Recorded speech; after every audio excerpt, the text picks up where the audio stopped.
Innovation, disruption, and big issues.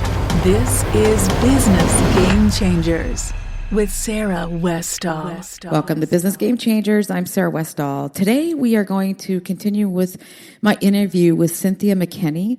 I want to give you a little bit of background on her. She really is a pretty amazing person. She served 6 terms in Congress. But while she was there, she was not afraid to challenge the Bush administration, and she called for an investigation into 9/11 when very few dared to criticize 9/11 at their time and question it. And she was given the Backbone Award in 2004 for her courage in that area. She was also awarded the Peace Through Conscience Award in 2010 by the Munich American Peace Committee, amongst other many, many awards that she has received. She has famously helped children in Gaza during the Israel bombing. She spent time on the ground in Libya and in Syria, and she continues to be a fighter for justice in the United States and abroad. So let's get right back into that interview that we did with Cynthia McKinney. We don't like our tax dollars being... We would have thought that. Yeah. It comes as a complete surprise to me.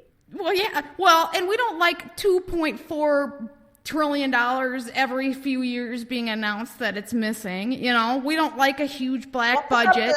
Except now, $7 trillion. Well, yeah, now there's $7. Yeah, it's like, we don't like that. We don't like, and that's across all cultures.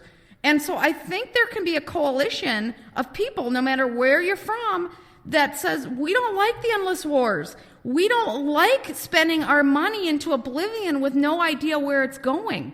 We don't like the fact that our vets are committing suicide on a basis that's out of control, and that's affecting every color of American. We don't like these things. And how do we come together as a people and say, because I tend to be more, I got to tell you, my views, I'm a business person, and my views tend to be more conservative on how you run a government. I don't like the government involved in all these things because I don't trust that they're going to be competent. But I tend to be pretty open-minded when it comes to social issues. I don't like, and I think most people do, I don't belong anywhere, right, politically, because that's why I say I'm an independent. Because I don't think that you're a racist simply because you don't want the government involved in things. I don't think, or you want to be fiscally responsible. That's not so I don't belong anywhere, right? And so I think there's a lot of people like that are like me, that are saying, hey, we need to fix all this stuff. And okay, we might disagree on how much the government should be involved. We might disagree on, but we all agree that we want integrity. We all agree that you need to be responsible with the money and with our tax dollars. And we all agree that you can't just have a black budget that nobody knows about. That's way beyond the black budget that's recorded. And you can't just lose trillions of dollars. And we can't have endless wars where our people are dying. So we should be able to come together and say, this is enough is enough. You would think, right, that there would be a way for us to come together. But here's the thing,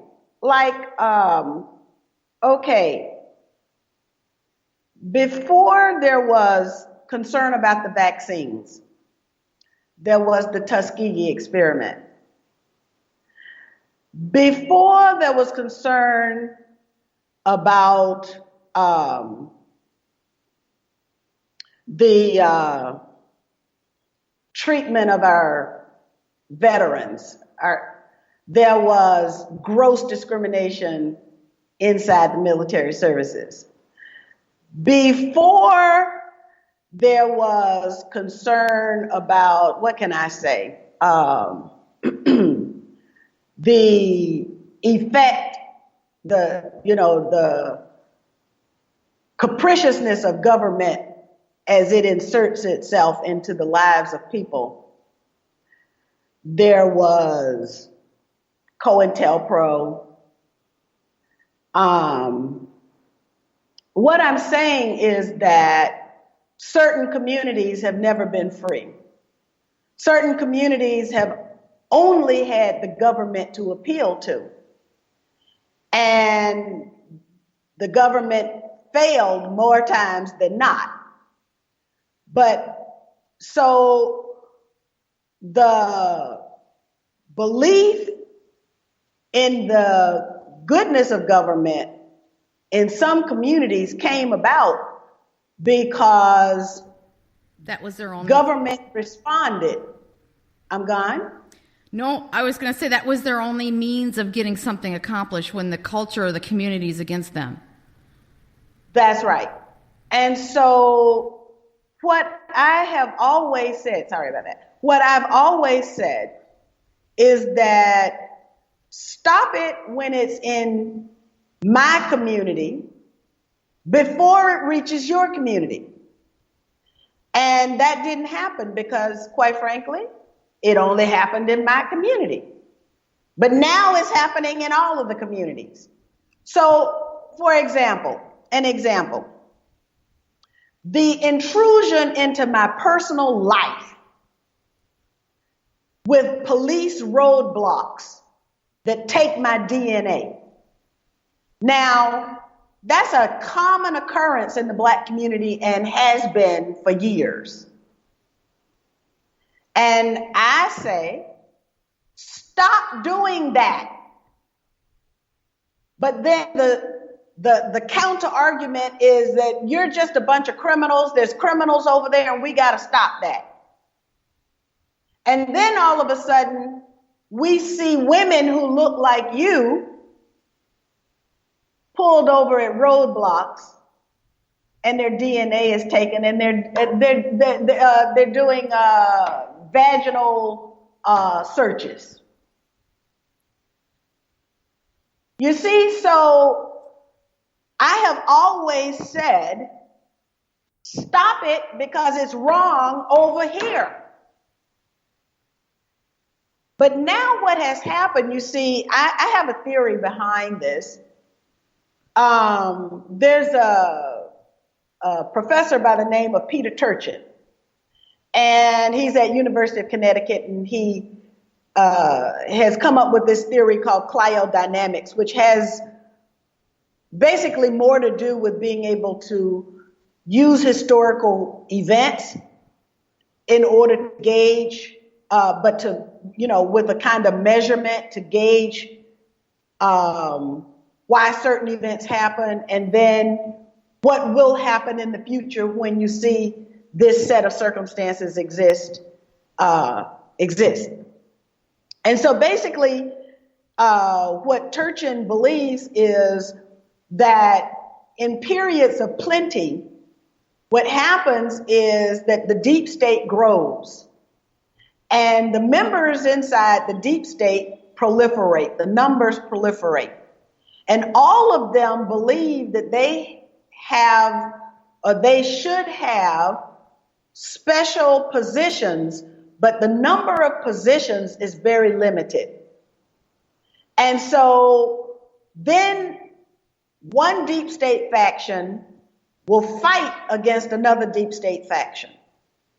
And from my experience inside the Congress and inside those rooms dialing for dollars and watching, the way the politics was going down, that's absolutely correct. That's exactly what has happened in the United States.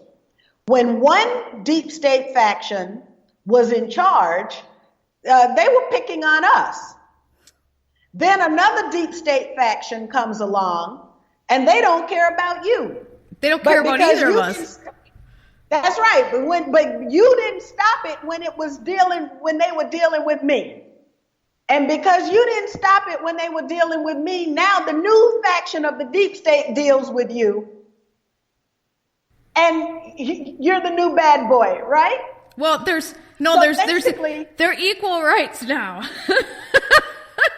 There's equal subjugation. Yeah, that's a way to say it, yes. And so now you've got the same reaction, the same very human reactions, because we're all just humans, right? Absolutely. The same reaction to oppression and tyranny is happening today because another community is now being targeted. And the deep state doesn't care anything. So wait, let me finish. So now you've got Trump comes along. And here's my fear. My fear, that see, candidate Trump didn't say anything different than Congresswoman Cynthia McKinney said 15 years ago. Nothing different. But the dressing is different, right? The dressing is vastly different. And now what we've seen is this monumental, gross flip-flop that candidate Trump, who sounded just like Congresswoman McKinney, is so different from President Trump of the last couple of years. What happened? Because the first month in office, he was still candidate Trump. And then all of a sudden, bam, something happened. It got weird. To me, that's weird. Because he seemed so genuine the first month, and then it was weird. Well, I think all we can afford to be is critical observers. And so that means that when I say critical, I don't mean that we have to criticize. But what I mean is that we have to observe who's winning, who's losing. And as many people say, follow the money trail or follow, there's many different trails. Follow the power trail, follow the policy trail, and follow the money trail to understand what's happening. I think it's very clear, though, that something happened. Yes. We don't know what that something is, but we can look critically and say, okay, Steve Bannon is out of the room, and all of a sudden the bombs start dropping. Well, actually, quite frankly, the bombs didn't stop dropping because the bombing of Somalia continued. The bombing of Yemen continued. It was only when people paid attention was the Syria. But every place else has the bombing continues in Pakistan, So President Trump hasn't really stopped what his predecessors have done. Now, here's my fear. When Barack Obama was a candidate for the presidency, he was likened to Franklin Delano Roosevelt, Abraham Lincoln, Martin Luther King Jr., Malcolm X, John Kennedy, Bobby Kennedy. Who else was he? I mean, you name it, that's who he was, right? He was the second coming of all of them. And it didn't matter how many bombs he dropped or where he dropped them. He gained a new constituency for the military, industrial, banking, financial, media, congressional complex. And that constituency of black people, I've had black people tell me, I don't care where he's bombing. He's my president. Okay? So my fear is that now that there's been this awakening, that you and I really are on the same side, and that we both are appalled at what we see and what is being done in our name with our tax dollars, that for some people, President Trump will be their second coming. And we'll get comments like, I really don't care where he's bombing because he's my president. And so this is the big danger, I think. And of course, where there is danger, there needs to be caution and action. Now, how can we act in order to prevent this huge danger from taking over. So basically, those two factions of the deep state, the reason we could have presidential election after presidential election and nobody talk about the wars and the foreign policy and the death and destruction that U.S. policy was visiting on people in West Asia is because both factions of the deep state were in accordance with that behavior. They were in accordance with that policy. And Trump represented a breakaway. So this was the first realization on my part that there could be Republican voters who disagreed with the wars. It's the first time. Because Republican voters went along with the Republican candidates who were going along with the deep state's desire for those wars. Now, then they say the left. The left supported Hillary Clinton and feels shafted because the election was stolen by the Russians. Okay, so now what's the left? Well, as far as I understand, I'm the left. I'm for social justice. I'm for truth in governance. I'm for peace. I'm for investment in the people of the United States. I'm for a humane foreign policy. And I'm for equitable treatment under the law of all of us who reside in this land. I'm the left. They're trying to, the media want us to believe that the left are those who supported Hillary. So now what did Hillary stand for? Crime at an unprecedented level through the Clinton Foundation. Yeah, crazy. Corruption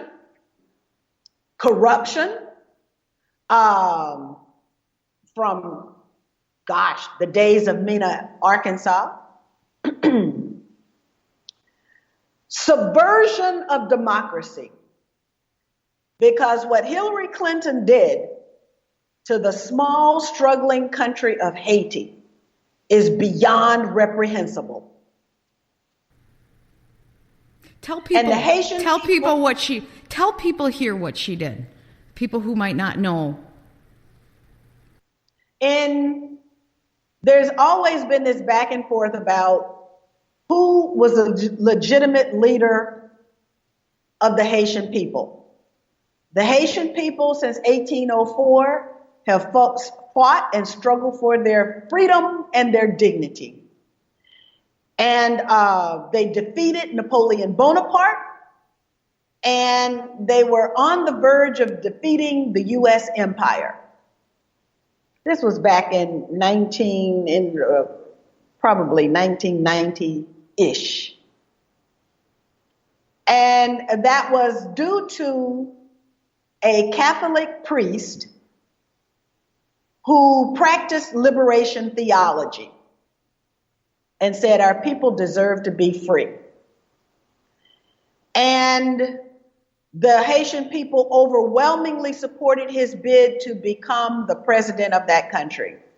He was deposed by the U.S. military, and a military government was put in its place that was supportive of U.S. objectives to, well, basically what happened was back in like World War I time, the gold was stolen from Haiti and during one of the U.S. occupations, and the Haitian people want their gold back.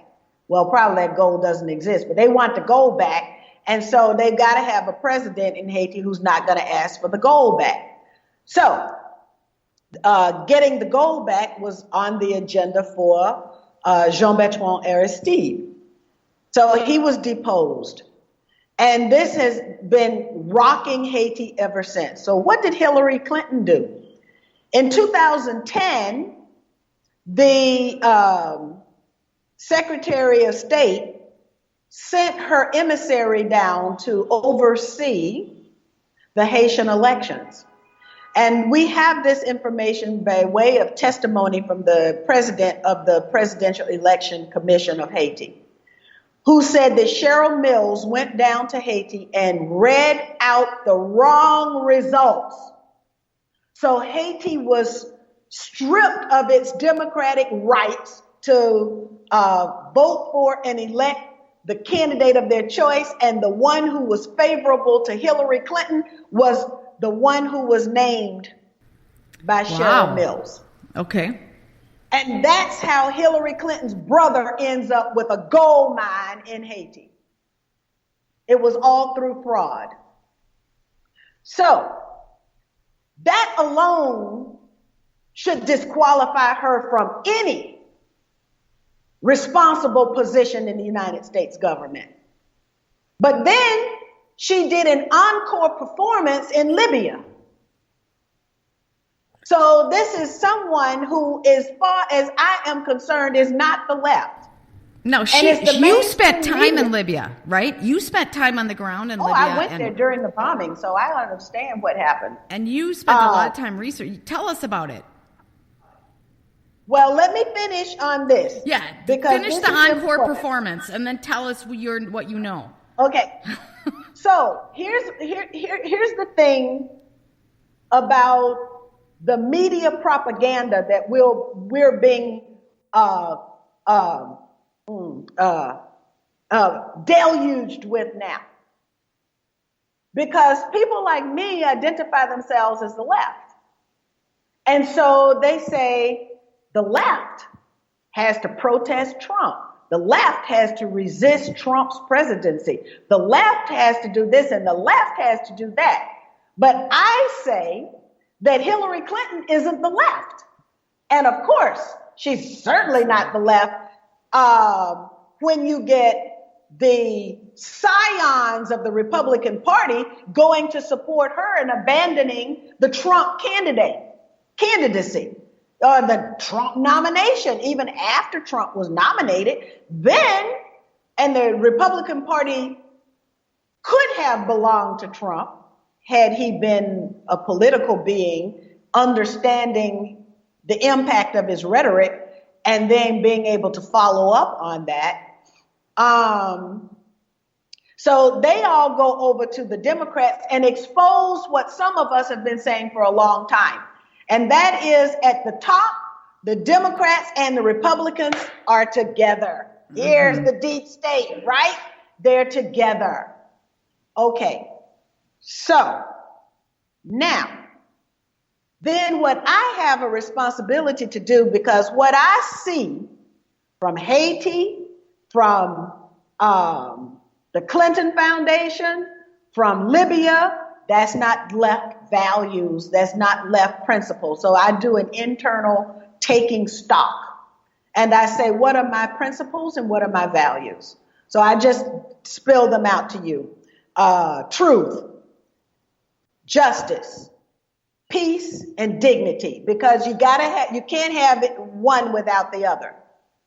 And so those are my values and those are my principles. They're not guided by any personality. Principle will take me to the policy, not the personality. Now, so if they persist in calling Clinton supporters the left, then I'm not the left.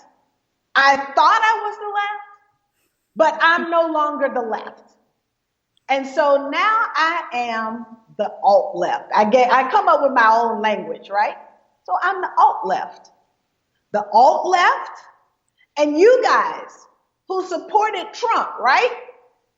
You guys under the Republican banner are supposed to be the right, like the Steve Bannons, right? But as far as I'm concerned, Steve Bannon is right on Brexit, right on Grexit, right on the European Union, right on the need to end the regime change wars. He's right on so many of these issues. Exactly. So if he's the alt-right and I'm the alt-left, then at some point the alt-right and the alt-left need to talk to each other. Exactly. And that is where we are now. So the alt-right and the alt-left, and I know there's a lot of baggage there because, you know, they tried to do it like, for example, with Ron Paul. So now I teach my students Paulo Freire, Mechanisms of Oppression and Tools for Liberation. So once we understand what those 4 mechanisms of oppression as outlined by Paulo Freire are, and the tools for liberation that counteract the mechanisms of oppression, then our road is very clear. It's not just intuitive. We have kind of a model that we can use to guide our action.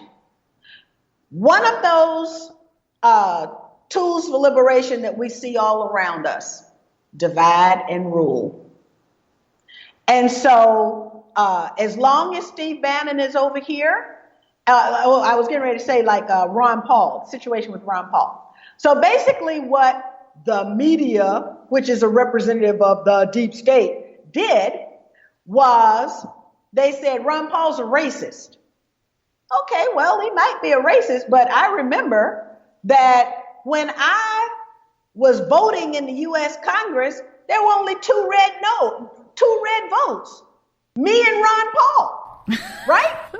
So he might be a racist, but when it comes to the wars and the Israel domination and you go on, it's me and Ron Paul. So that was before, of course, I got into the real significance of Paulo Freire. I only have recently done that as I've gone back. When I wrote my dissertation, I focused on Frantz Fanon, and then I mentioned Paulo Freire. So I went back to that that academic race literature, and then I began to see clearer.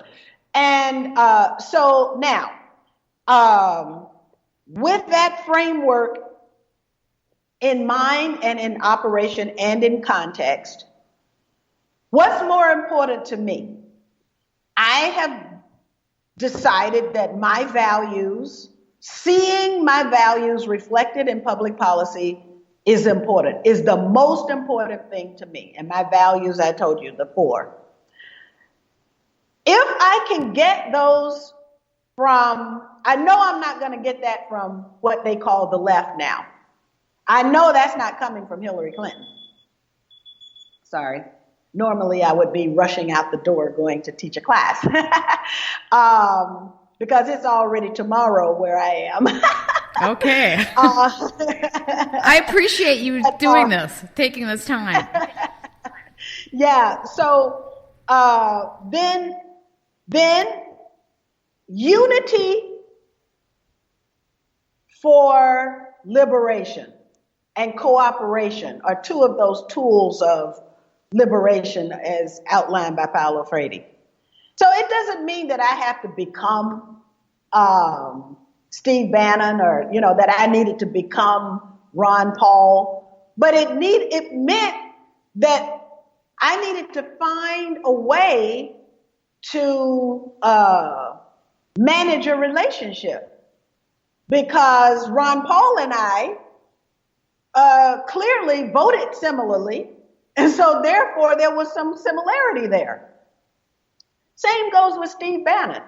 Now they want us to hate Steve. They want the left, non-thinking members of the left, to hate Steve Bannon, and that's why I've been tweeting like I have. Whenever he would say something that was right, then I would go and say, yeah, he's right, and give some citations so people can go and do their own background on the matter, right? And so now it's at the point where the alt-right and the alt-left really do have some things in common. Now, what's important in the way that we come together, which kind of is why we had a dance in the beginning, because it's important that, how can I put this? First of all, we have to have conversations from the heart. And that means that my heart has to touch your heart has to touch my heart, and we both have to be open. If that can happen, it's a possibility for real communication. And the real communication has to occur without regard to words. Well, do you think that the alt-right needs to realize that the oppression that they're feeling from their government, the crap that we've been talking about here, they have to acknowledge that that's what the people of color have experienced for years, and realize that this is the same thing. They have to make that connection. But they have to make that connection and have some empathy there in order for it to work. For it to work. And so that's why when Robert Steele and I have these conversations, I say, you have to meet me where I am. I can't just run to you, because I'm not going to run to you. But if you are willing to meet me where I am, you will find a community waiting. And so now here comes the folly of the Trump presidency and the Trump approach to governance. First of all, of course, there are all these ethical issues that are going to be addressed one way or another, impeachment or through some other mechanism, because that hasn't been dealt with properly by the Trump presidency. But if President Trump had said, now I understand that there was much more to my presidency, to my victory, than just those who voted for me. Because quite frankly now, if you go back and you look, his victory is a twofold victory. It was because some people voted in the affirmative and some people chose to stay home. That's how he won. Now, political efficacy should dictate to the Trump team, I'm going to have some policy deliverables to those people who stayed home. Policy deliverables will mean that they won't stay home next time. They will vote affirmatively for me next time. But instead, the Trump presidency has been captured by the 1/2 of the 1%. He's done exactly the opposite. He's pivoted. This whole thing has shifted, and he's a different person now. And something happened because did go. I mean, go ahead. Even the cabinet nominations. Yes, there was more to it. The cabinet nominations. It's a billionaires meeting. And there's nobody in the room and the generals, quite frankly, generals take orders, right? Let's understand what a general is. General takes orders. And so there's nobody in that room who's going to raise their hand and say, wait a minute, did you think this through? There's nobody there. And there's nobody there in that room, including when Steve Bannon is there, who understands the swamp. You gotta have stepped on a few landmines and been able to survive to understand what the landmines even look like. That is true. It's called you can't be too green. You need to have the battle scars. You gotta have battle scars. You need to have the battle scars. you say that. My campaign theme in 1992 when I ran was warriors don't wear medals, they wear scars. That was my campaign theme. That's a really good theme. Now, before we wind this down, I want to understand your experience in Libya, and then also you spent time in Syria and really got to understand the situation on the ground there. Can you Can you tell us about those experiences? Because I think that is different than what we're hearing in the media, right? Yes. I mean, and so can you share some of that? Maybe we can start with Libya and then get to Syria. Because it's all connected, Actually, right? I mean, maybe not, but it is, right? Is it all tied back? Is it all tied back to those 7 countries that we were going to go after? There you got it. And yes. So that, and how is it that those 7 countries are the 7 countries? And basically, you'd have to go back to the 1980s with the Oded Yanon plan, which was a plan for Israel for the 1980s. And then after that, you'd have to go back to the Project for a New American Century, which was the group, the outfit that wrote A Clean Break, which was a plan for Israel for the 1990s, written specifically for Netanyahu. And so, of course, we've got Netanyahu sitting at the top in Israel now. And basically, after World War I, there was a division of territories with the dissolution of the defeat of the Ottoman Empire. And there was a secret plan called the Sykes-Picot Plan that was drawn up by the British and the French, who decided that they were going to divide that part of the world, West Asia. They would divide West Asia between themselves.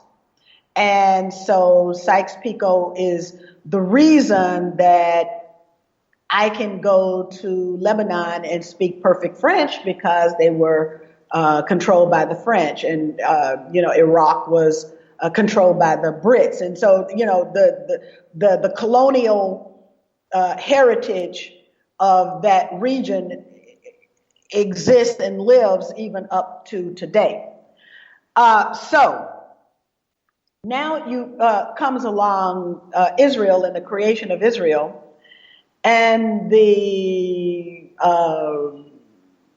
global power status that Israel wants to hold.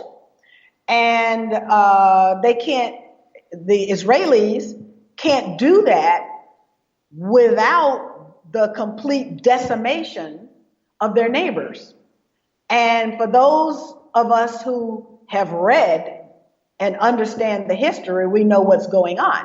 And of course, not only have read the history, you also have to read and understand current events. So you will have like the Israeli ambassador to the U.S. talking about the failure of the Sykes-Picot system. Well, it's not just failing. It's failing because the U.S. military is dismantling it, right? It's not just happening because it was old and rickety and creaky. It's happening because it's being forced upon the people of the region. And so that means then that you take a look at the blood borders map, and you've got the creation of new countries, but all of them are like sublet countries, sub-countries. And it's the balkanization process, to put it frankly. So you have balkanization that is ongoing on the African continent, because some people in the members of, in the deep state want Africa balkanized, and because African states could also become powerhouses, and that's how you get the division of Sudan. It has nothing to do with human rights abuses, because if it did, then half of the corporations would have been delisted from the stock exchange, which was my legislation that I introduced to delist corporations that are involved in human rights violations from the U.S. stock exchange. But you can't have If we cared so much about human rights violations, we'd be ending some of those violations here in this country. But anyways, keep going. That's right. That's right. That's right. So you've got a plan, and so then how do you implement this plan? It's called the Blood Borders Map because it requires the shedding of a lot of blood in order to make it happen. And I was in a meeting with the Kurdish representatives who said that they were not interested in a state. They observed the territorial integrity of the states that they were divided among, but they did want sort of like equal rights. And so now this Kurdistan, unfortunately, the Kurds have been split among Syria, Iraq, Iran, and Turkey. And so they're like people without a state, a nation without a state. And how do they get to exercise their sovereignty, which they deserve to be able to exercise without being discriminated against? This is the issue. The U.S. has cynically always used the Kurdish issue toward its own advantage and then betrayed the Kurds. And we don't know what the outcome is going to be, but it's sort of like the Lublin polls. Remember what happened with the polls? So we don't know what is going to happen, but we do know that on the Blood Borders Map, there is a creation of Kurdistan.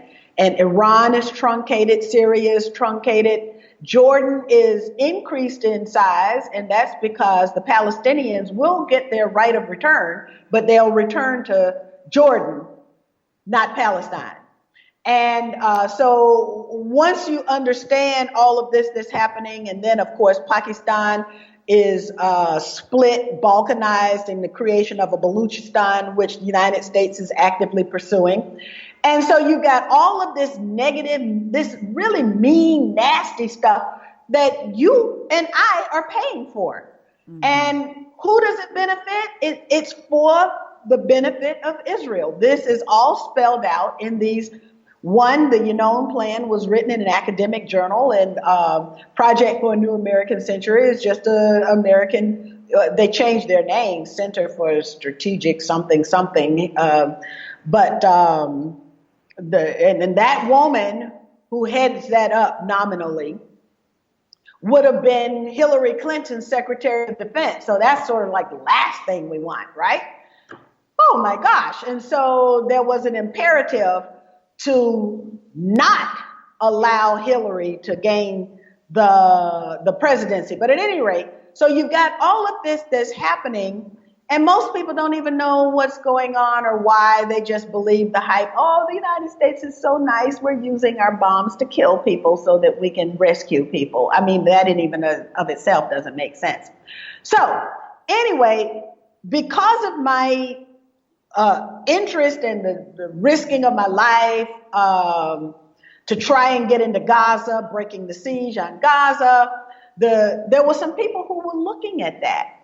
And the Libyans, the Jamahiriya, people, which is a form of government, in Arabic it means of the masses of the people, were looking at that, and they invited me to come and learn about their system. Now, one of the things in terms of political systems that I teach my students is that there's a whole lot of different political systems. You don't have to have just one type of political system. There's systems, and I believe any of these systems can be good it depends on what our objectives are. But nowadays, I say that a republic, which is indirect democracy, is probably the most foolish of all of the political systems that exist today, because I, as an individual, relinquish my sovereignty and I give it to somebody. Then I have to go beg them to do what I need done for my neighborhood and my community. It just doesn't make sense. But we're told that indirect democracy is the best form of political organization, and I differ with that. So anyway, the Jamahiriya, hailed by former Senator Mike Gravel as an example of what the rest of the world could become in terms of direct democracy. And I would add that Nigel Farage is now taking the UKIP political party as their platform. Their main platform is the introduction of direct democracy in the UK after their success in Brexit.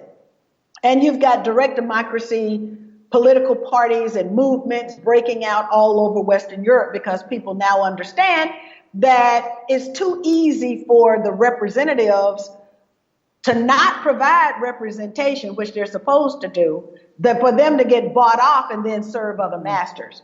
I should be the captain of my ship. So anyway, I go to Libya several times learning about the Jamahiriya and the Green Book and all of that. And so I just happened to be at one of these conferences when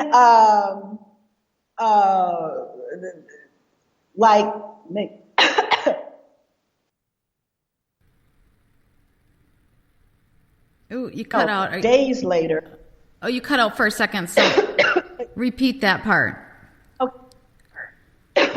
I think I'm losing my voice. Okay, talking too much. But anyway. This is great. We'll wind this. I just want to hear about Syria too, Libya and Syria, and then we'll wind it down so you can have your day. Okay. This is great. So I just happened to be at one of these conferences in Libya when I left, and days later, there was this allegation that Muammar Gaddafi, because a whole country is reduced, 7 million people is reduced to one person, you know how that goes, was killing his own people. Now, I can only look at the United States and say, okay, you want to take an inventory of who's killing their own people? Let's start. But anyway, I knew it was a lie because I had left early from the conference. There were thousands of people who were still at the conference. So I knew it was a lie. And I spent the remaining, I wasn't able to get there until like June, this is like February, March, April, May, June, like the remaining 4 months trying to raise the money, find somebody who would sponsor. Please let me go with a group of journalists. Let me take some journalists there so they can know what the heck is going on. And so we're there during the bombing and are able to see the horrific results, taste the grit from the bomb in our mouths, have our eyes filled with that grit. And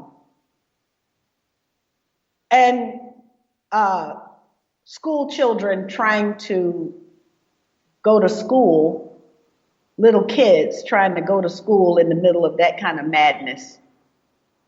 You don't know where the bomb is going to drop. You're driving down the street, the bomb could drop in front of you. Because they were bombing the outskirts of Tripoli itself. And Tripoli. They bombed Tripoli, which is like bombing Washington, D.C. You know how many people live in Washington. You don't know what neighborhood is going to be bombed.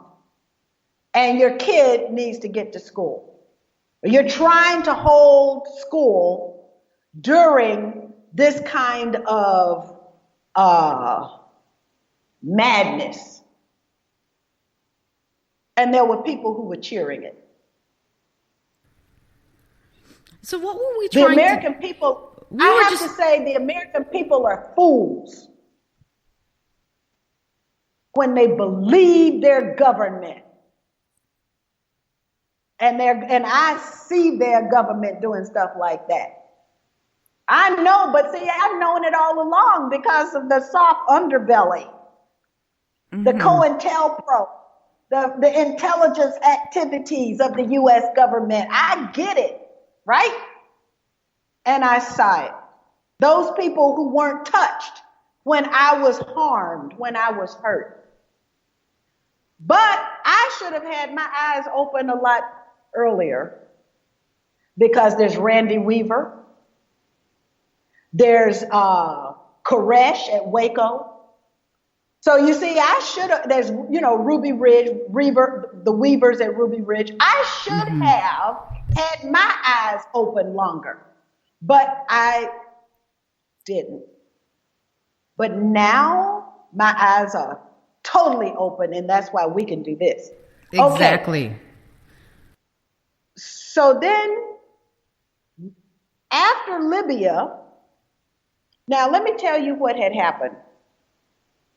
At the meeting that I was in attendance at, the Jamahiriya had pledged $90 billion to rebuild Africa. Because, of course, you know the resources that Africa's got. And all it needed was the marshaling of the leadership in order to end the complete domination of Africa by outsiders. Those outsiders are the ones who maintain the tyrants. Okay. So, $90 billion. And it just so, I don't know how, I do know how it happened, but that's a whole nother story. How the money ended up in the United States, how the money ended up for Goldman Sachs to lose, we know they didn't lose it. Like those trillions in transactions at the Pentagon, and not missing, somebody got it, right? Sure. And so Libya is the stepping stone to Syria. So the ambassador was killed in Libya. I don't know why, but I do know what Libya was doing, and maybe he was doing that. And that is, they say he was buying back the weapons that had been given to the Al-Qaeda, because Al-Qaeda is paid for, conceived by the U.S. taxpayers, right? That's our baby. And so Al-Qaeda, not Libyans were fighting Libya. This is outsiders.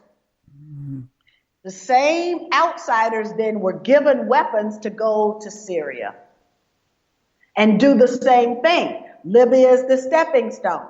Syria is important. Now, why was ISIS created?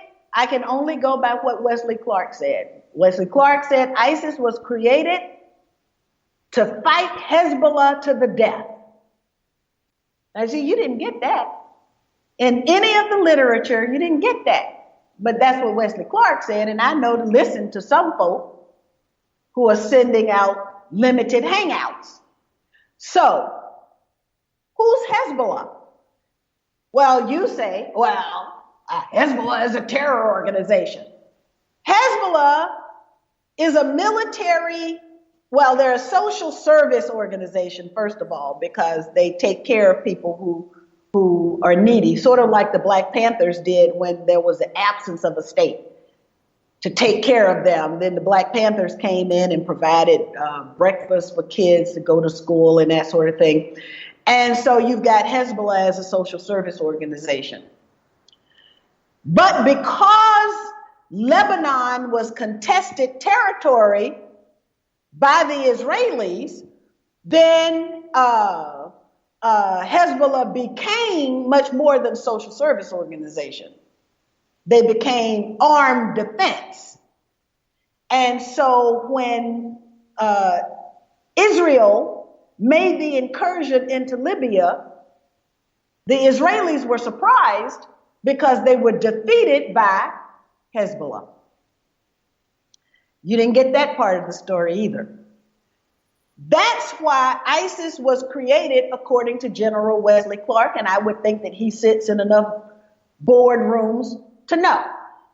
So ISIS is created to defeat Hezbollah. And why is Hezbollah important? Because Hezbollah militarily defeats the Israeli military, which is one of the most powerful militaries on the planet, not just in the region. They've got the nuclear triad.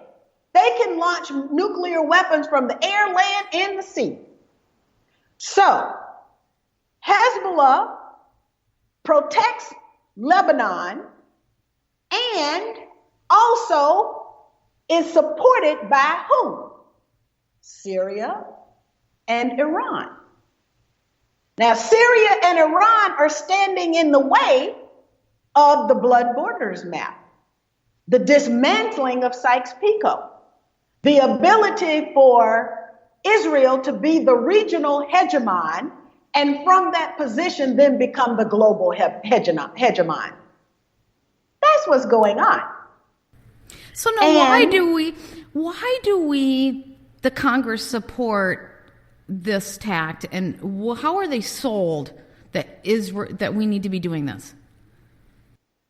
Well, if you look back at Jack Abramoff, he had the goods on some of them. I went back and I looked at Abscam, who the main players behind the scenes were on Abscam, who pretends to be Muslims, and that was Abscam, pretending to be Muslim. But it wasn't the Muslims that were carrying out Abscam that even conceived of it. And Jack Abramoff was stealing from the Native American peoples and sending that money over to Israel. So I would suspect that you've got the Jeffrey Epstein situation, where on the one hand, you've got some people who are coerced or cajoled in various forms in order to be pro-Israel. And then you've got other people who receive huge campaign contributions and positive press. Let me not underestimate the impact of positive press. You cannot buy it. You can't buy enough. But Zionists control the ink, right? And when you say Zionists, what do you mean by Zionists, so people understand? You're not saying Jewish people in an anti-Semitic way. It means something else to you, right? I mean people who believe in the supremacy of the state of Israel. That's what I believe. And so during my campaigns, when I was targeted by the Israeli lobby because I refused to go along with all of this, I thought I was elected by the people of the U.S. to represent the people of the U.S. My dad asked the question, what does Israel have to do with Stone Mountain, Georgia? Because that's where I represented, the famous Stone Mountain, Georgia. It used to be the headquarters for the Georgia Klan.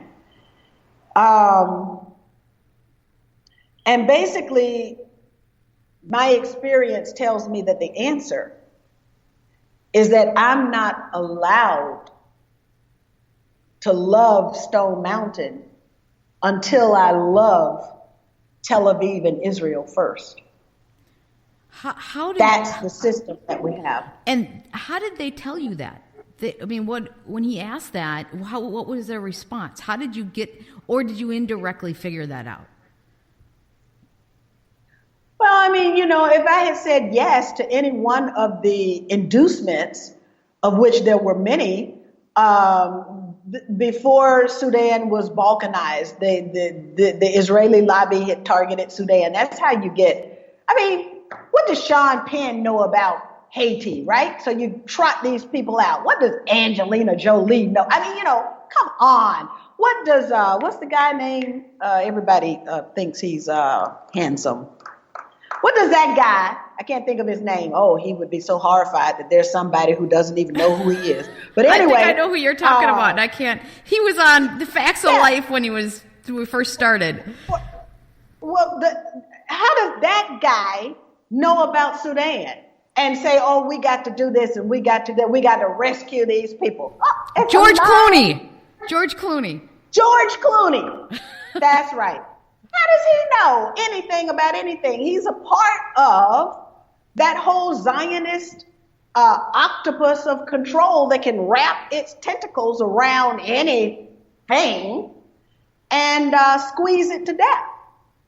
So it comes with our money system, with the Federal Reserve. It comes with our system of our political system, with the legislative branch, with the Congress being, the squeezed to death.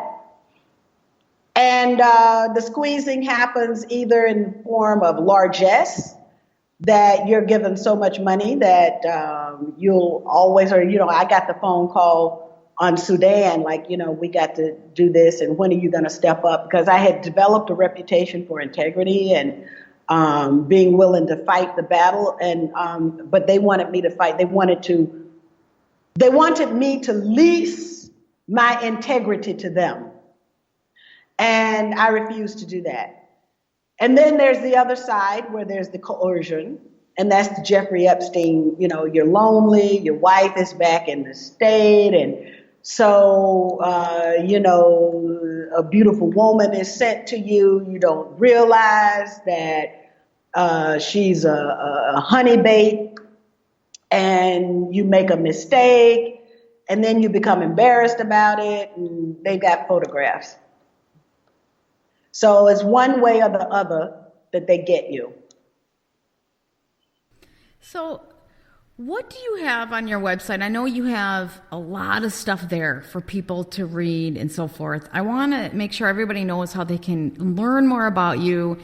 And you're so active in trying to reach out and educate people on what's going on.